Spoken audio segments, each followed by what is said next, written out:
Bab 1124. Kamu bukanlah pemurni obat. Dari awal sudah mengawas trik kamu ini. Ketika menghadapi obat-obatan yang terjatuh dari atas, Andis mencibir, aura di luar tubuhnya bertambah banyak dan berubah menjadi angin lebat untuk meniup terbang semua serbuknya. Kamu adalah pemurni obat, jika aku tidak siaga, bukankah aku adalah orang tolol? Sekarang aku mau lihat apa lagi trik yang akan kamu keluarkan. Andis mencibir, dia melihat Erik perlahan mendekat. Seorang pemurni obat saja, pejuang tidak berguna, bisanya membunuh murid partai dalam dari sekte Huoyu, dan beraninya bermimpi mau membunuhku. Tenang saja, setelah aku siksa kamu hingga mati, aku akan membunuh semua orang desa Daking untuk mati bersama kamu. Dia percaya bahwa di luar dari trik-trik licik, Erik tidakkah akan menjadi lawan baginya. Andis ke sana dan langsung menarik Erik. Namun di saat ini, ekspresinya langsung berubah.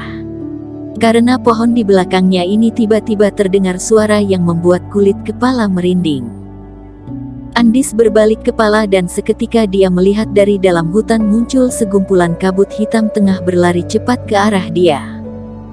Ketika melihat jelas barang yang ada di dalam kabut, Andis langsung menyipitkan matanya. Di dalam kabut hitam, jelas terlihat bahwa di dalam sana ada ribuan hingga puluh ribuan iblis monster yang mirip dengan lebah. Mereka tengah menepuk sayap dan badannya yang sebesar tapak tangan terlihat tengah bertatapan merah dan jarum di ekor mereka bersinar biru dan seolah semuanya gila dan menyerbu ke arah Andis.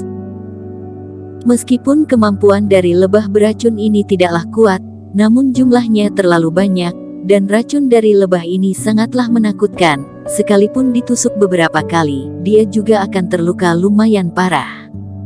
Ada apa ini? Andis terlihat marah dan kaget, mereka juga tidak sempat untuk menjaga Erik dan bergegas mundur dan bersembunyi.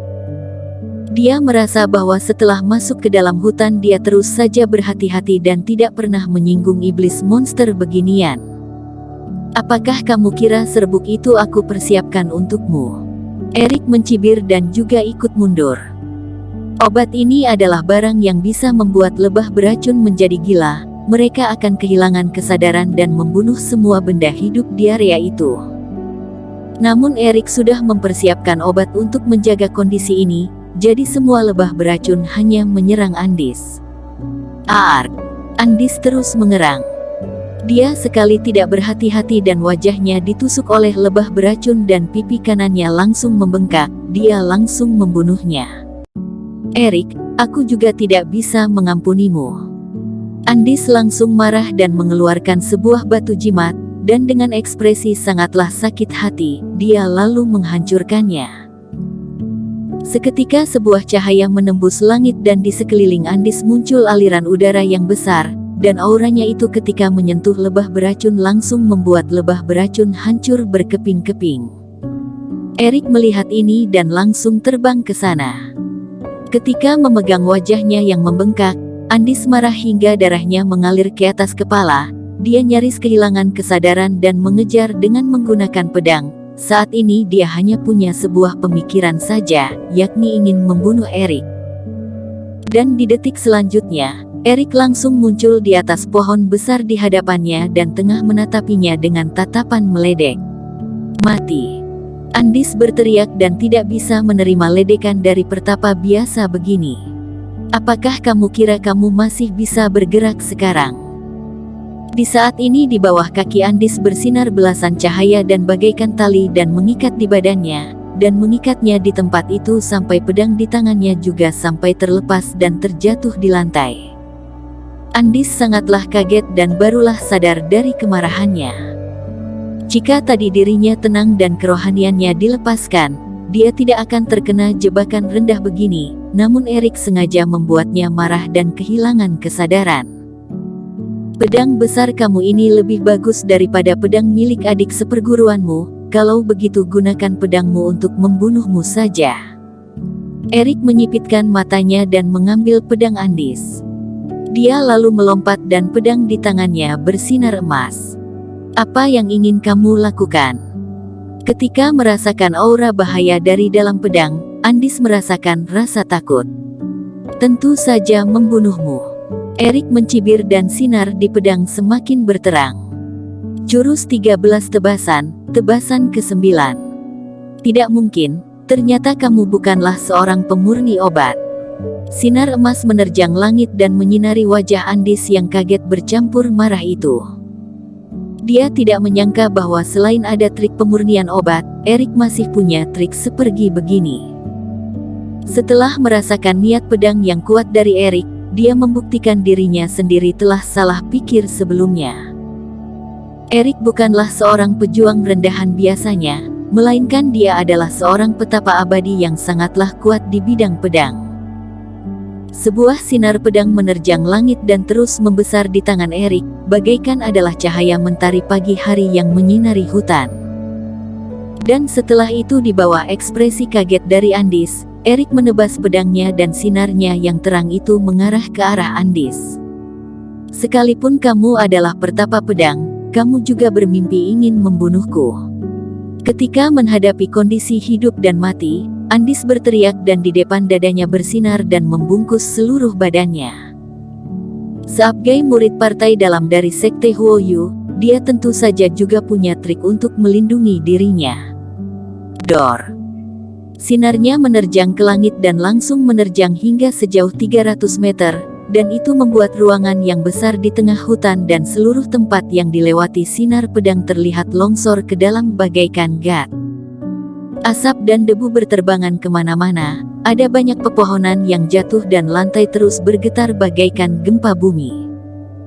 Erik terbang jatuh ke lantai dan melihat aura melawan dari pedang di tangannya, dia mengerutkan keningnya, masih belum mati.